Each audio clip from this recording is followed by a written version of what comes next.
All right, welcome to Founder Tactics, a podcast about entrepreneurs and the communities that shape them. I'm your host, Julia Lucidi. Thank you so much for joining me today. I have an incredible guest, Francisco Opazo, who's going to be sharing about his experience launching 3 companies, the first of which he launched in college and sold to Groupon 7 years later. I really enjoyed this interview and I hope you do too. Let's get started. Super excited to have you here today. Super excited for the invitation. It's also my first time. I know, our first podcast, so we're going to learn together, and I'm just excited to learn more about your story. And could you just do like a brief introduction on who you are? Yes, of course. I'm Francisco Opazo. I'm Chilean entrepreneur. I've been 13 years in fintech. Founded my first startup, People, in 2011. Ran it for 7 years, from 2011 to 2018. Practically bootstrapped the first 2 years and then get first investment in 2015, I think so. 2014, to be exactly. And built from scratch mobile payments to peer-to-peer payments, financials, loyalty payments, coupons, everything. And then I sold it to Groupon in 2018. Stayed there for 2 years. Launched my second company, Circle, which is basically a software factory, dev shop, very focused on building new companies and helping new startups or scale-ups to get them products from scratch or getting better. And today I'm leading my third startup company, Fidi. We started by the end of 2021, starting 2022, focus on reshaping the banking and payments infrastructure from Latin America to the world. And Fidi, is it focused on helping entrepreneurs do it, or you guys focused on doing it? No. Well, with Fidi, we're like searching our sweet spot, because banking as a service and payments, it's like it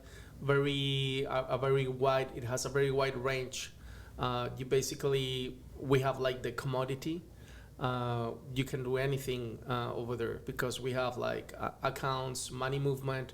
We partner with financial institutions, banks. In the case of the States, it's just banks.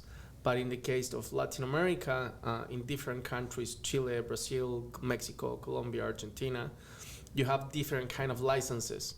Like the biggest license is the banking license, which allows you to get deposits, move money on the local rails, issue cards, serve individuals or companies, make loans, investments, whatever.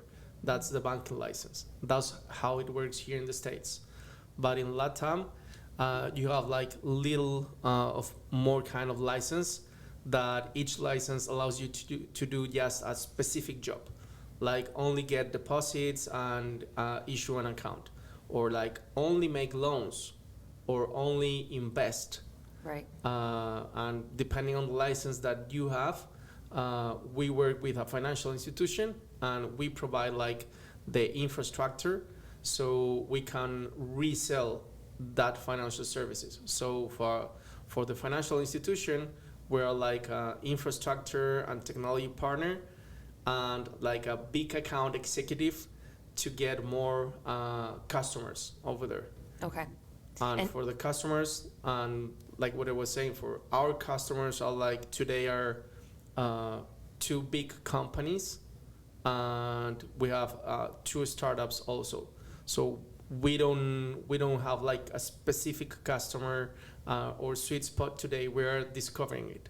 Perfect. Yeah, you're in the process of developing the company, which Exactly. is starting your entrepreneurial journey cycle all over again. But of course, now with experience, and like you mentioned to me before, with a lot of failures and some successes. Yes, and building from scratch, it's actually like the most part the part that I most enjoy, actually. Yeah. Yeah, so I would love to take a couple of steps back in time and go to the beginning of your entrepreneurial journey. Did you become, like, was it your first professional step? Did you do anything beforehand, or what inspired you to take that step into entrepreneurship? Well, actually, in technology, I've always been an entrepreneur, but in technology, it was my first step. I started events, company, startup, whatever, in university. So I was doing more. So you were a party parties. animal. Yeah, kind of. A night party animal. Yes, I like it Like a more night party. owl, we say in the US, like a night owl. Exactly. Yeah. So that I ran it for my first 3 years in university, and then I really wanted to. Well, I studied business in Chile in Universidad del Desarrollo, and I only wanted to finish my career and really like make the typical travel to Indonesia, Australia, and like find myself. But I didn't. I really knew that I didn't want to go to the traditional path of getting married, getting a job, buying the car, buying the house, and all that stuff. You didn't want to get stuck. Exactly. Yeah, I felt the same way after college. I just wanted to get my college degree so that I could move to Brazil. And that's exactly what I wanted, but it didn't happen. Because when I was in my last year of business, that was exactly 2011. I had the pleasure to meet like the business case of M-Pesa in Africa, where it was the first mobile payments company launched, actually, and for financial inclusion, being a telecommunications company, giving virtual accounts through the cell phones to the people, so they can interact, doing peer-to-peer payments, buying the milk at a little grocery merchant, whatever. And I totally love it by that time. And in Chile, we had like really great connectivity. By that time, 2011, that's already 12 years before. We already had like 115% mobile phones penetration. So everyone had like a mobile phone. Yeah. So that's what motivated me, because I've always been a tech lover from the user perspective, but never got involved before on building technology, not even hardware or software. No, this was my first. I was a heavy user of any kind of technology by that time: gadgets, headphones, iPods, whatever. I even had I don't know if you remember, it was a mini disc, like back in, it was Sony mini disc. Yeah. It was it would like year. play the MP3s on like a really small little square before the, what was it called? The Apple one. The iPod. It was already called the iPod, yeah. The Yeah, iPod, because the iPod was like a single unit, right? It was a single unit. I for actually 1,000 songs. miss having my iPod. I liked having a separate device for my music that wasn't connected to my phone. I'm starting to like that too these days. Yeah, it just gives you an opportunity to separate from technology, because I From feel the like, screen. yeah, I always have my phone, I always have my screen, and it's nice to have some things that are separate. And I remember on my iPod, it was like 125 gigabytes of music, which is only audio. It's like a ton of space. And I would put it on shuffle, and the most like awesome old school music would come on. Yeah. And I don't know, I miss that. But I ended up losing it. It was stolen when I moved to Brazil, and then I bought another one, and I don't know what happened to it. But You know, I was just, this is not a joke, today I tried to go to the gym 3 to 5 days, 5:30 of the morning. And today I was thinking just about that. wow. Because how to get out of the screen. If I'm using my iPhone for tracking my training and the music, I'm still getting on the screen. Yeah. So I was thinking how to go every week another percentage lower on being on the iPhone. Yeah. That's awesome. I mean, I love that. And I think it's, for me personally, it's related to like mental health and reducing anxiety, improving my sleep. So I'm always looking for ways to kind of hack my behavior and how much time I'm on my phone. I haven't gotten super good at it, but it is something that I'm constantly kind of troubleshooting and trying to figure out. But let's go back to the company. Right. And I wanted to ask you, you had a co-founder, right? Exactly. Did he come in early on? How did you find your co-founder? Well, I think that was the first mistake because I was just 24 years old. It was my first real tech company, and I started with two friends from university. So we were the three of us. We were like best friends in the business school. And we started this startup just because we were friends, not because we were complementary. So the three of us, we were studying business, and when we were starting a tech business. None of us being tech, none of us with experience at anything at all. And this was already starting people. Exactly. Wow. So we just started, the three of us together. And on the first 18 months, we finally didn't continue being partners, co-founders, the three of us. And I continued the next path, the next 5 years, 5-6 years, only by my own. Did you have to buy them out? Like, what was the process of them exiting the company? No, actually, the first one on getting out, it was just he assumed that he knew that he wasn't adding value to this trifecta, and he just stepped out. And with the second one, it's a more complicated story, but it was a pain in the ass for the next 5 years. You know, I hear that a lot from a lot of founders. And I remember when I started my company, I was talking to a lot of different mentors and advisors, and I was actually going through an interview process to be part of a mentor network.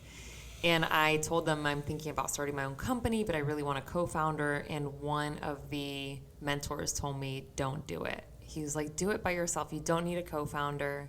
Start your company, start doing your thing, find your way.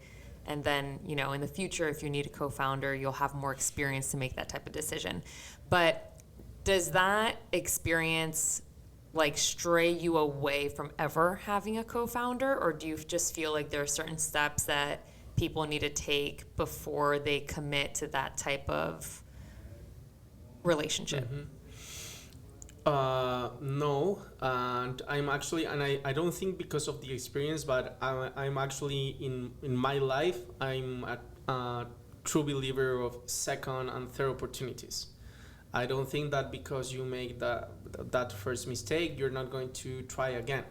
So it's like if you think about it, it's very incoherent from other founders or startup mentors that says, don't have a co-founder or you're going to make the mistake. But on the other side, they're telling you that building a startup is about making mistakes and doing it again until you get it. Mm-hmm. So from my perspective, what I think is that yes, it's difficult to have a co-founder. I will not push anyone to have a co-founder just because a venture capital, for example, is asking you to have a co-founder.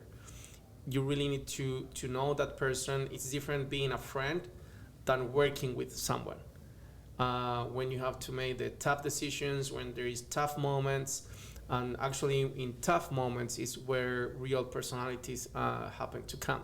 Mm-hmm. So then I jumped to have another co-founder for my second company, which is Circle, and we had the last 3 years we've been in a relationship of co-founding the company, and the difference is that the second time you have a co-founder, you put everything on a writing paper, independently that if it is your friend, if you've worked with that person, because the thing is that when things go wrong, you can be the best friends or even your family, but there is where real people shows, because you don't know how you are going to behave when you're in a stressful moment, when you don't have money to pay yourself, when it's going to be a really tough decision between getting that customer in or rejecting that customer because it's not where you're pursuing. Right. So at that moment is where real person, the personality of that person is going to show off. So how do you see that before you go into the commitment? How is it in what terms? Kind of like, okay, let's do the parallel of marriage. Before you get married, you date. And Exactly. You get to know the person, you go to dinner, you get to know their family. What does that look like in a co-founder relationship? At least how did it look for you? What did that dating process look like? Getting to know each other, aligning values, understanding perhaps how they handle adversity. Was there any path to better understand your current co-founder that gave you more confidence the second time around? Okay, so it's like I use like three things, three specific things that you need to know and put it together. It's about a matter of interests. What is each of us pursuing? Are you pursuing getting wealthy? Are you pursuing to get money in your pockets on the next 12, 24 months apart from your salary? It's about solving the problem. It's about having fun and having all these things on the same part. So interests must be aligned. Second, it's about the expectations. When do you want to achieve your interests? It's a short term, long term. Are you aiming to that? Because you can build, for example, a small and medium business. It doesn't have to be a startup. On a small and medium business, you can build it in 12 months, probably. It will have a plateau, whatever you want. You can earn a lot of money by doing a small and medium business, right? If you know that. It doesn't have to be a startup. So expectations in timeline, in terms of money, in terms of what we're building, it has to be there. And third is the role. Which role are you going to be doing the company? Do we have like a double role? We have the same skills, the same experience, and we are not being complementary. So we need to be complementary. And that role, it can be from, okay, I will take care of operations and the finance and the administration, like the boring part, but I like it. I don't know. And the other one is going to take part of sales, or is because maybe your co-founder is not a tech co-founder, and that's another thing for the conversation, because I believe that maybe for co-founding a startup, okay, it's tech based, but maybe you don't need a tech co-founder initially.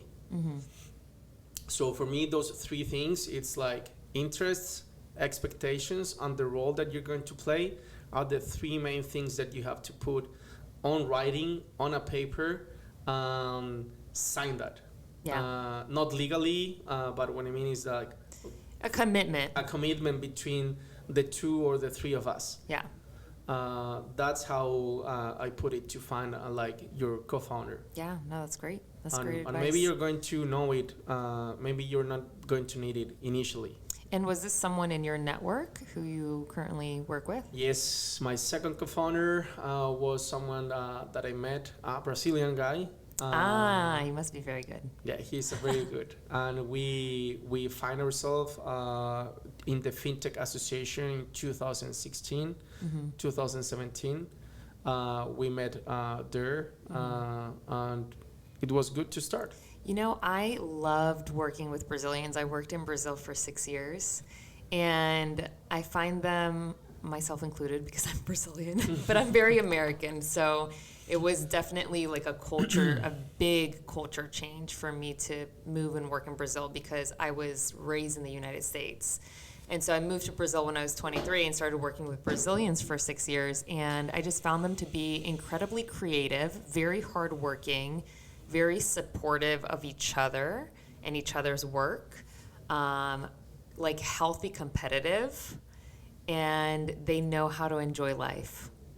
Like they're not like Americans that are like super focused on only work and like you drive to work, you go home, you drive to work, you go home. Brazilians like go to the bar after barzinho, tomar chopp, like to drink a beer after work, and they're always creating and investing in creating relationships. And I think that there's a really big advantage in business and just quality of life when you approach work as like a whole person and not just, you know, work Julia and then fun Julia. You know what I mean? Yeah. So I think that that's a really interesting thing about working with Brazilians. Have you ever heard of the term Valley of Death? Yes.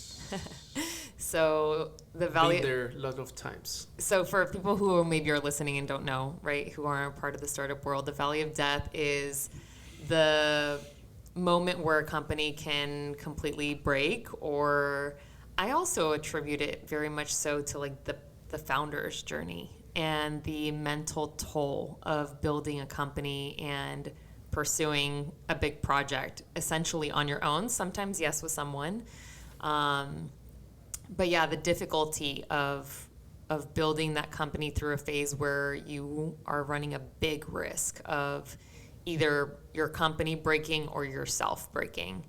And I would love just to hear from your perspective how that was or is. Maybe you're in it, I don't know. And just how you navigate through those difficult moments. Yes, it's a very good question because also having experienced my first startup was 100% focused on B2C. And today what I'm doing is B2B. Mm-hmm. So it's pretty different, and I think it's, of course, that valley of death. One part is your cash flow, but the thing is that with your in terms of cash flow, you know that the company can't continue running when you are out of money, right? So that is, of course, one of the main variables. But then I think that, and this is because in my 7 years on B2C, I had many failures in terms of that. We had money in the account, but the solution wasn't working. So that valley of death, I think it's okay. I'm dying because I cannot continue spending, burning the money, or is the business dying and I have to kill it because this solution didn't work. Mm-hmm. And I think that's a very good difference to put in perspective to many founders. That I've seen that today, of course, it's like it has been more acceptable to say that you failed and you're moving to a new venture, or that you're going to, because sometimes iterating in the same space, with the same solution, is what happened. You started with one solution, serving one kind of customer, but when you went to that customer offering your solution, you ended pivoting to another solution, but with the same customers. Mm-hmm. But sometimes there is no pivoting because just simply you don't have, and it's not because you don't have the money, but it's because, okay, you just don't know what to do, or you did not find like that space of what you can build again. Right. So what do? Do you continue burning the money that you have in the account, or you just kill that the company? So I've seen that also with other founders in my experience. And then it's, of course, the valley of death where, okay, you are not getting that money. You're not getting VC money. You're not getting revenue that can sustain you. You're not getting any other investors, whatever. So there, of course, you didn't pass the valley. And that's pretty difficult. So, for example, today with Fidi, it's we are facing more than the valley of death. It's like where to go, because, like I said, first it's a B2B startup. So when you're doing B2B, you're going to get revenue faster, and the ticket is going to be higher.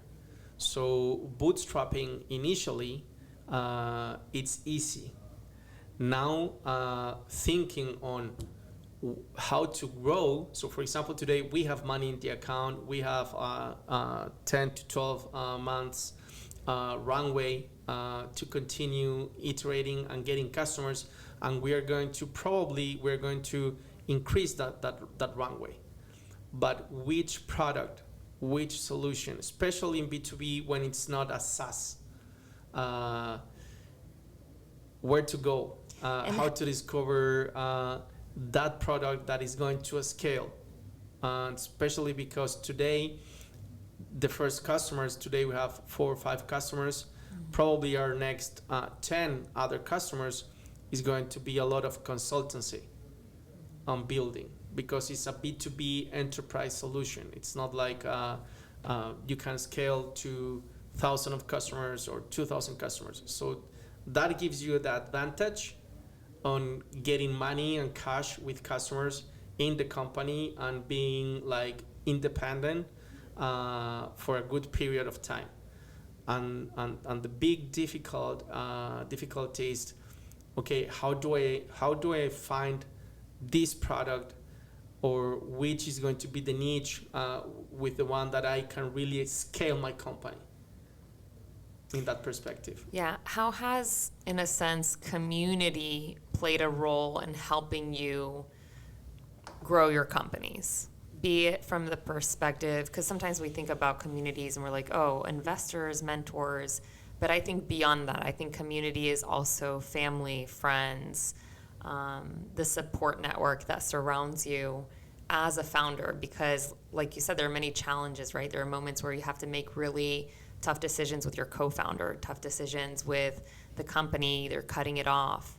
And for me, for example, working in a co-working space is super important for my ideas, for what I'm creating, to be around other people for inspiration, and again, for my mental health. Like, I can't sit at home all day with my dog and not be around people. So community to me professionally is really a really important part of my growth and my process of development. And I was curious to know, has community played that, like, a role in your growth as well? Mm-hmm. That's a very good question, especially because my pre-made answer, it was that when I started, there was no community. So happy that you mentioned family, friends, co-working spaces. And I think it's played, especially in the tough moments, it has played a big role for my luck, my family, my mom and my wife in time. They've played a huge role from when I was a kid.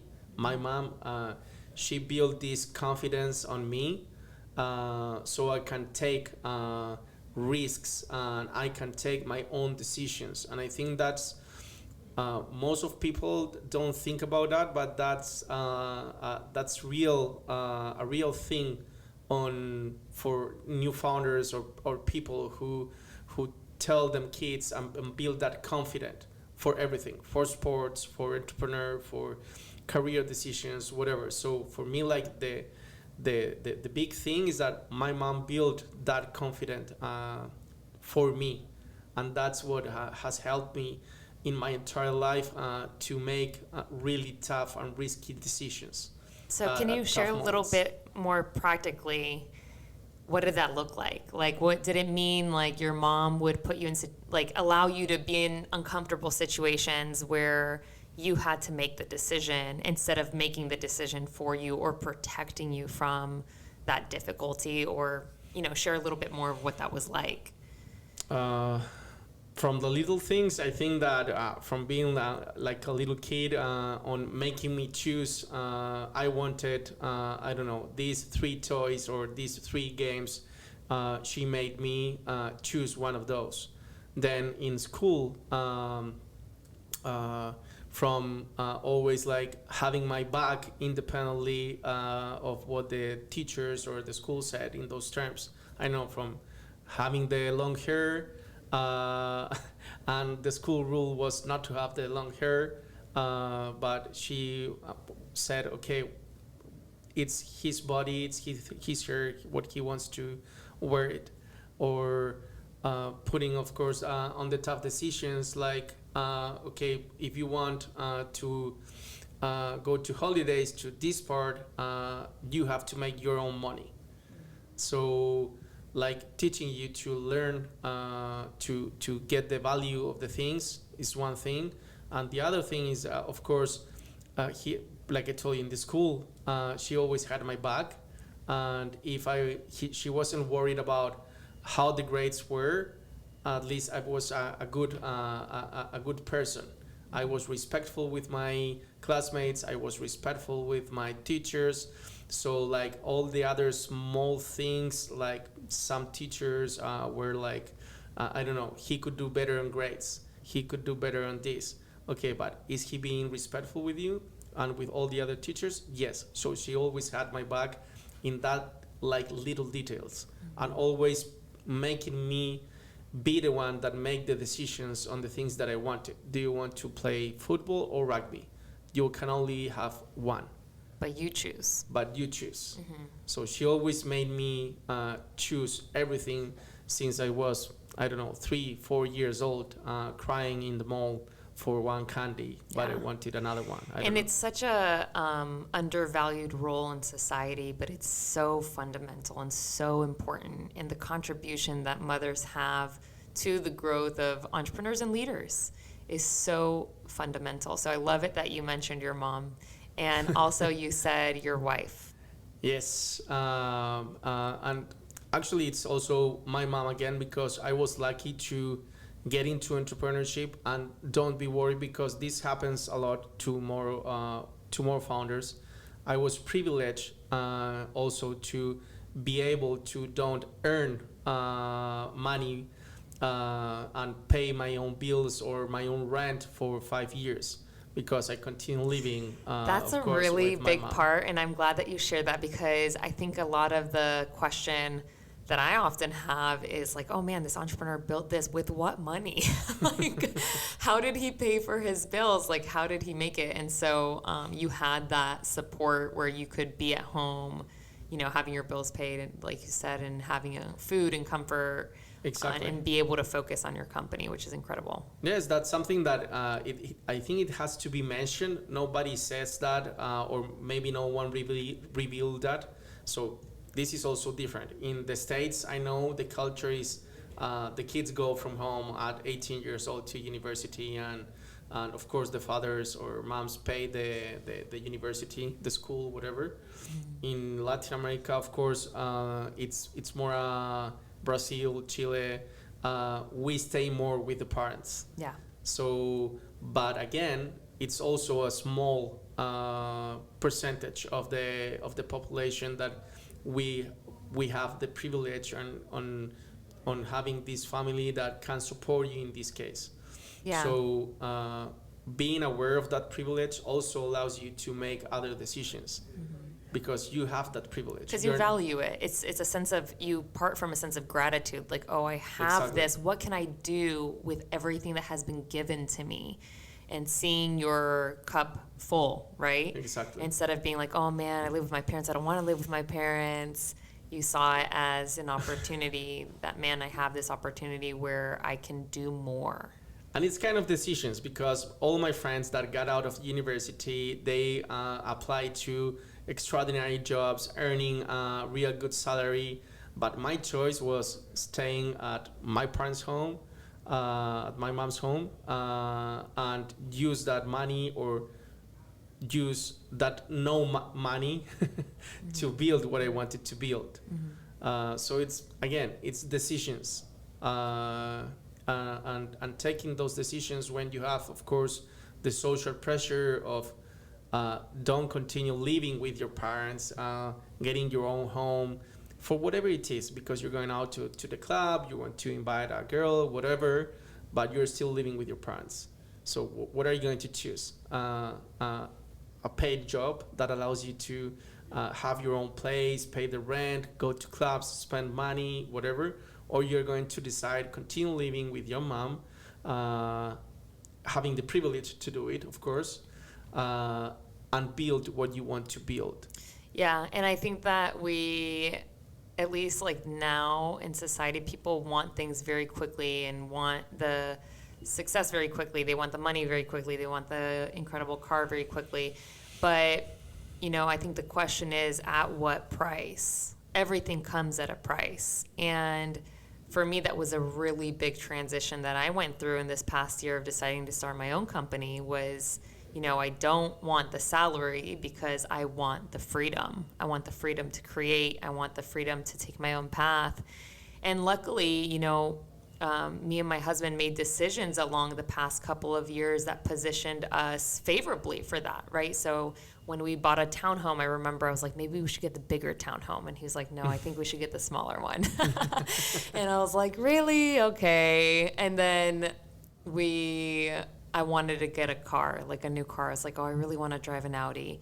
And he was like, I really don't think you need to drive an Audi right now. Like, I don't think it's time. And both of our cars were paid off. And I was like, oh no, we were buying a second car. And so I bought it for my brother-in-law who works for Audi, but they sell a lot of used vehicles. And he sent over a hybrid Camry that we paid off, And so all of these decisions that, my husband wisely kept telling me, no, we don't need the bigger thing or the more expensive thing, now allows me to be in a space where I can create and develop a path for myself as an entrepreneur in the way that I see fit and driven by my values, driven by how I want to manage my time.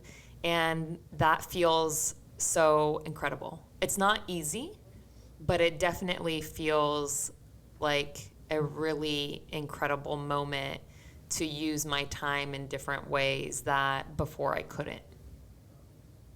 100%. So that's why it's very special to have someone that can help you in that sense. And that's like a co-founder also. The difference that he's your husband. I tell him he is my co-founder. I tell him he's my co-founder and my investor because he pays my bills. Well, you can do it today. Yeah. And that's the freedom that you gain by taking those decisions together. And that's exactly the same role that my wife has played for me in the last 8 years. Because also she's the wise one and she's the more... she takes more care of the present and the next 3 months, not like the future. So that's like our deal, for example. I take care of the future, she takes care of the present. That's awesome.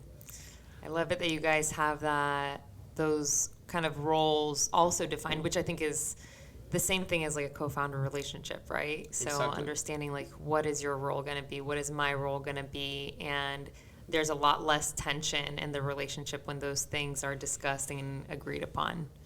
And with whole transparency, because as a co-founder, you're going to go through tough moments at any point, from failing every day on your goals, from being irritated, and finally the person, and it's like when you live with someone, even if it is your wife or your parents or your friend, whoever, finally you, and even if you're working in home, you're going to have those meetings and you're going to have those tough times, and finally you take all that irritation, impatience, and anxiety, depressive days, you're going to have it with the person that you most love. Yep. Probably you're going to be an asshole, in my case, with that person that you love. So if that person is not aware of what you're going through, uh, you're just being an asshole and not going through a really bad moment where uh, it should consider that it's not because I want to be that bad person. Yeah, for sure. I'm really curious about the process you went through with Groupon, because you grew your company to clearly an attractive state and size for Groupon to want to acquire, right? It wasn't really the size because we were really little. It was like 30,000 users. It was more about the solution. And it was because in that time, 2017, 2018, it was the Groupon Latin America division. And of course, they grew from, and this was like the most interesting part, they still are a coupon company. So with digitalization, when they started, of course, it was like buying a coupon that you had to print and present in the physical world. So if you put those things together, like the online world where the physical merchants could advertise and get customers, it was a segment. And they cultivated for 7 years and more than $500 million invested in Latin America. They built that user base and that merchants that they cross on the internet, but for using it in the physical world. So they were looking to change the business model into a more loyalty and payments business solution, because the coupons were decreasing. The value proposition was, of course, initially when they started in 2009, 2010, it was a huge for getting published in the internet and getting those early adopters of the internet, getting them to getting that flow to your restaurant or getting that flow to the cinema, whatever.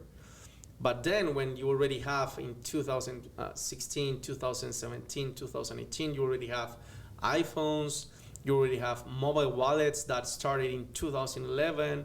So getting all these customers with bulk discounts, it wasn't enough. It was no loyalty. It was only coupons. So we had this solution for restaurants where you could pay and split the bill at participating restaurants. And depending on the card that you linked to the app, we showed the discounts that that card had with that restaurants. So we were orchestrating. We didn't had to go to the restaurants to make the deal because the deal was already done. The only thing that we did it was digitalizing like to the restaurant which deals they have made with those cards and giving them a dashboard with the customers that they were getting visits. And for the customer, it was like checking in like you were doing with Foursquare, giving the restaurant a PIN code of 4 codes, and there you're settled with the bill all the time in your smartphone. So when Groupon saw that solution, of course, it was like a strategy to start getting with the already restaurant base that they have and all the million of customers that they have to bring that solution. And that process started in March 2018 and we sealed in September 2018. And how did you reach them? They reached to me. Oh, nice. So yeah, it wasn't like lucky. It was because the Latin America division, they had different owners apart from the Chicago ones. They were also in the company, but Chile is a small country, so it was 19 millions today. So it wasn't also that many entrepreneurs in the payment space by that time. We were actually only two payment solutions for restaurants by that time, and we had the more user-based and the most integrations with restaurant softwares. So essentially, they bought the user base. That was interesting to them. But mainly the technology. Exactly. Mostly the technology. The technology, the integrations with the vendors for restaurant solutions. Okay. We had 6 integrations by that time with restaurant solutions, and we were deployed in 100 and 110 restaurants. Can I ask how much you sold it for? I can't disclose it. Okay. Too bad. And it's also part of a failure. Because Why? then Groupon in Latin America, after the pandemic, went bankrupt. So why is it part of a failure? Because I was acquired in 2018, but most of the cash was for in stocks. Oh no. Yeah. So it was most of the cash was swap of stocks from my startup to the holding company, and in 2021 they went for I don't know how to tell it in English. Say it in Spanish. It was una reorganización. Reorg. Yes, exactly. Yeah. So all that stocks disappeared. And that sucks. I'm sorry to hear that. And of course, but it was a really great time. It was, and all that is experience. So I call it a failure in terms of the big exit that it was going to be. It was going to be a very good exit, and also for the sake of discussion, not more than 10 million.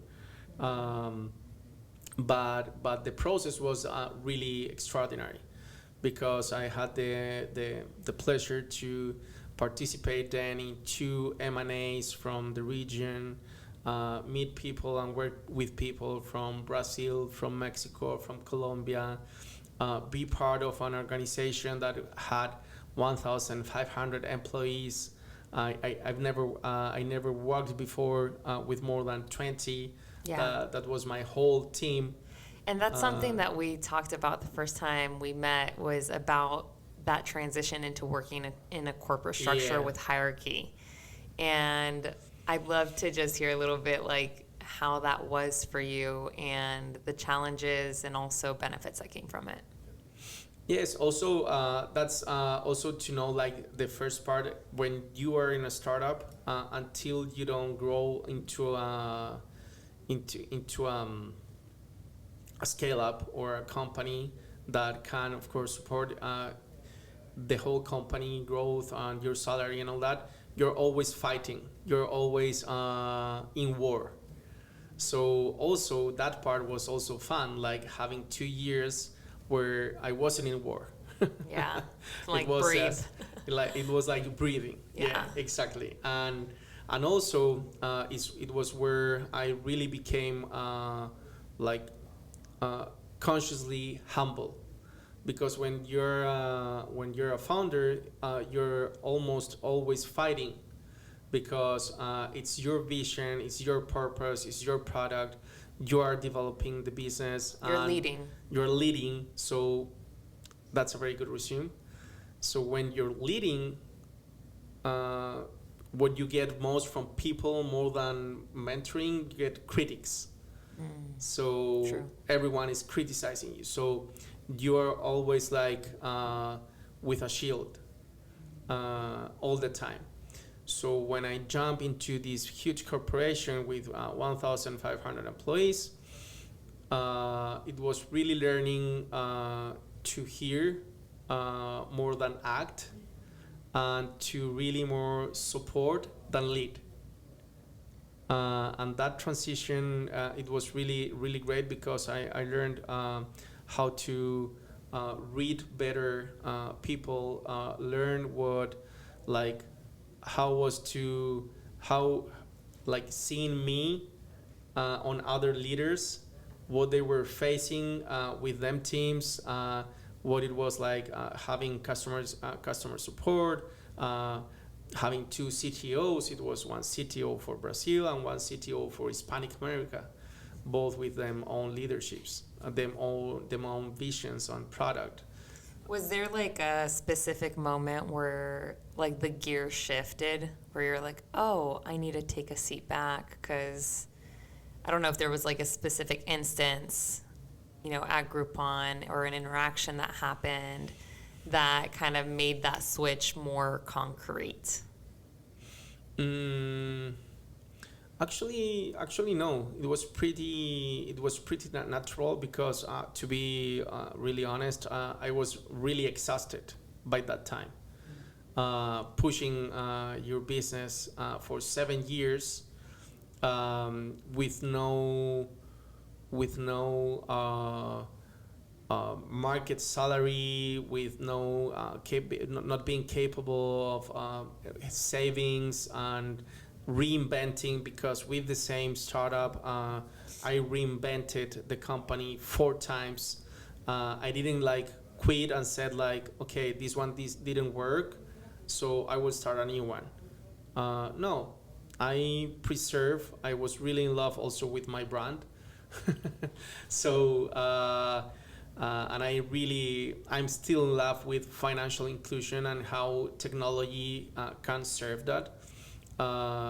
So pushing that hard for 7 years, it really drains your energy. It's not like you're pushing for 7 years and okay, your company is making, I don't know, X millions in revenue, so everything is good and you are pivoting with a budget. No, it was always reinventing and trying to find that space where to move on until that happened. So it was really like the first 6 months. It was a lot of hearing out, getting together with all the C-level. So it was also that I was very lucky in that space, that getting together with each chief of each area, knowing like them pains and how the product will change, because that's the thing, it's a huge organization with a lot of products for internally managing the company, for the merchants, and for the end users. It was a marketplace. So you had products for every phase, for every customer, for every internal customer, and any change that you will make. And well, that was something. In my 7 years when I started, I never understood why there were projects in huge companies that either took 3 years to 4 years to be launched or never see the light. Well, there I understood why. It's very difficult to move an organization where you're already serving millions of customers, and then you have all these hierarchies and areas and how to make them work to deliver like a new future. It's impressive. Yeah, it's more like moving the Titanic than exactly, and than a speedboat. and that's kind of culture. How you build that culture from scratch, and independently that you build an extraordinary culture, innovative oriented. I still think when you get that big, it's very difficult to make those innovations on the same brand. And that's why they acquire startups. Exactly. That's exactly where startups fit into the corporate world, but it's important for corporates to be looking, right? Because it's much harder for a startup to reach out to a corporation than for a corporation to look out and see, oh, I see something interesting. And I don't know about at Groupon, but at other corporations, I know that there's specific corporate development roles, which are people who are looking at the market, looking for these opportunities of innovation that can accelerate the growth of that company, essentially. Yeah, exactly. And well, that's the M&A strategies that some corporations have, and they understand how to do it. Yeah. Did networking play a role in your career as a founder and helping you reach places that perhaps before you wouldn't have reached because you connected with a specific person, or doors open that were unexpected? I've heard of founders that like their wives introduce them to their investor like out of the blue. Are there any networking experiences that you've had that were kind of like that one contact that made all the difference?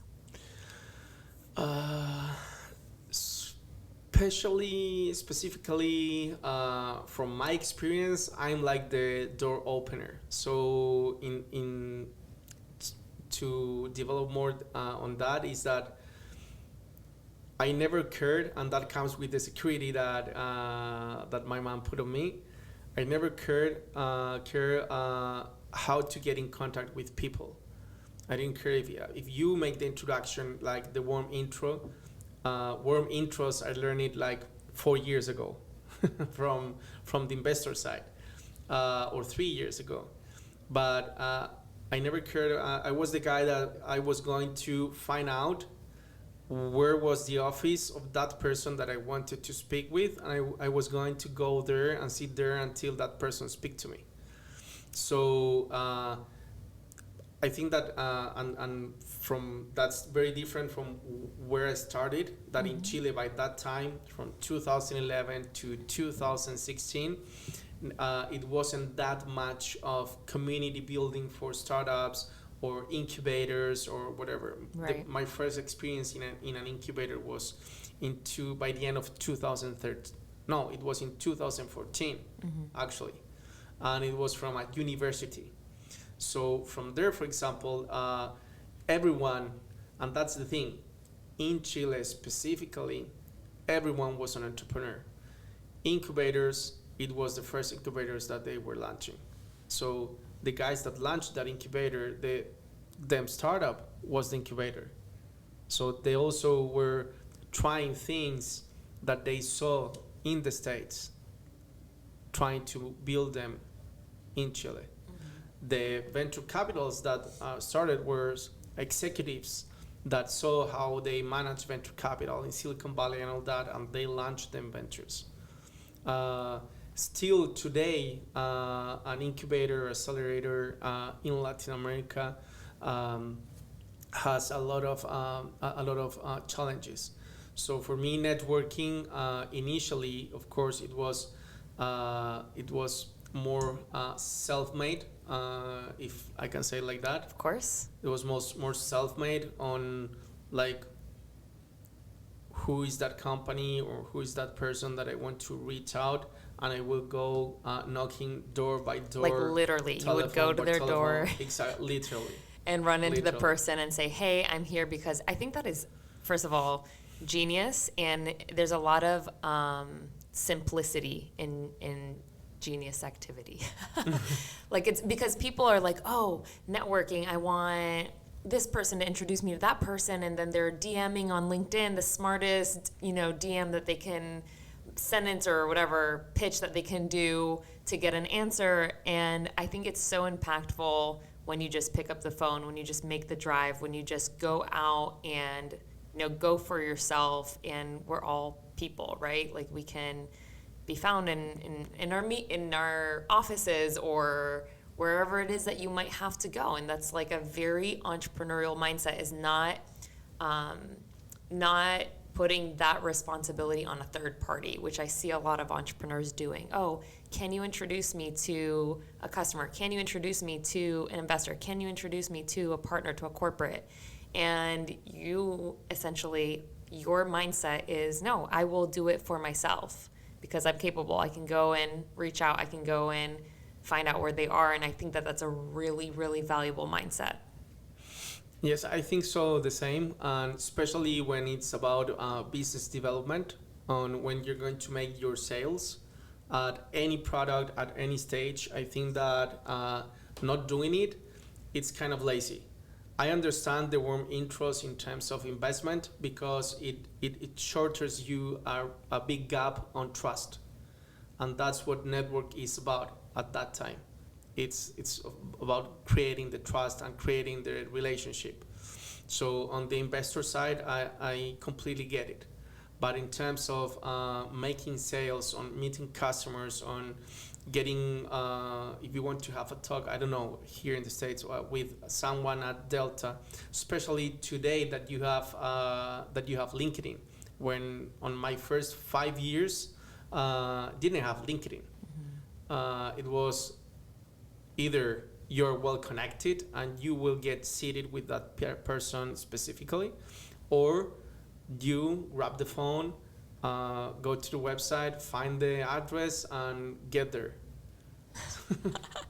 I'm sure people were pretty surprised with you doing that. Like, who are you? 100%. But they respect your attitude. They're like, man, Sometimes, that takes some guts. well, that's something also very difficult initially, because I started with 23, 24 years old. And in the Latin American culture, it wasn't good looking like a young person being an entrepreneur. Right. Not even being an entrepreneur. My grandmother still asks me what the fuck I do. So, especially in those first 5 years, I had a lot of meetings, and actually I had one person, a friend of my mom, that gave me one like 2-3 really good meetings with corporates by that time. And I remember that most of them, let's say not most, 100% of them, when I was presenting what we were doing, they didn't look at me. Oh, They were wow. looking my friend, my mom's friend. Oh, interesting.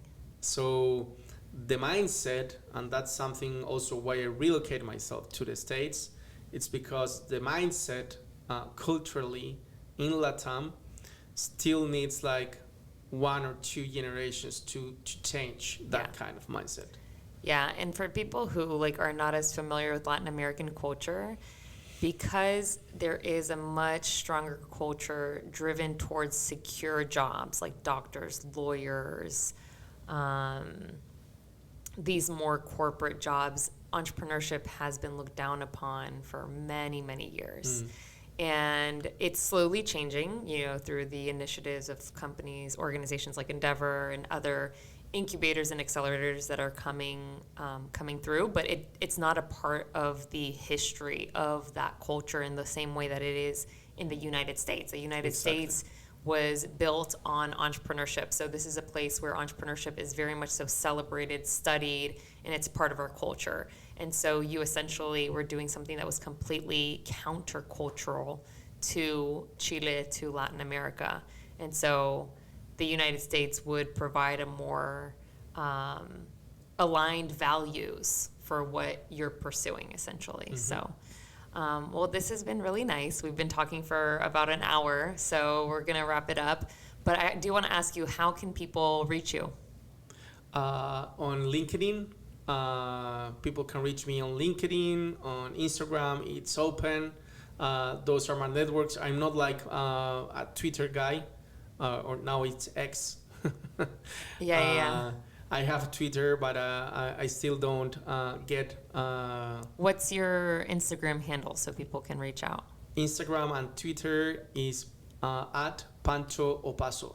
Perfect. And LinkedIn is Francisco Opazo Neira. So do you go by Francisco, by Pancho? Does it matter?